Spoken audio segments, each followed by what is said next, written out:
இறைச்சி உணவு.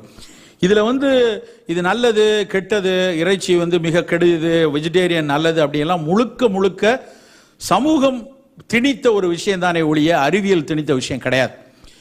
இன்னும் சொல்ல போனால் சில பேர் வெஜிடேரியனாக சாப்பிட்டா தான் அது பயங்கர புத்திசாலித்தனம் வரும்லாம் சில பேர் பைத்தியகாரத்தனமாக பேசுகிறாங்க. உண்மையிலே நோபல் பரிசு வாங்கின 99.9% மக்கள் மாட்டிறைச்சி சாப்பிட்டவங்க தான். ஸோ இறைச்சி எந்த விதத்திலும் கேடான ஒரு விஷயம் இல்லை. இறைச்சிக்கான தேர்வில் இன்றைக்கு நிறைய அதுக்குள்ளேயும் வணிகம் போய் உட்கார்ந்துருக்கு. நம்ம இன்னைக்கு பிராய்லர் கோழியை எடுத்துக்கலாமே. அதாவது அந்த கோழி கூவாது, நடக்காது, பறக்காது, ஆனால் அதுக்கு கோழின்னு பேர் வச்சுருக்காங்க. எப்படின்னு தெரில.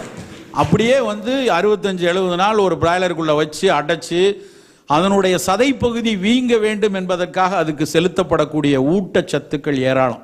அதை விட மோசமான விஷயம், நம்ம வீட்டில் நம்ம பிள்ளைக்கு அடிக்கடி சளி இருமல் பிடிக்குது அப்படின்னா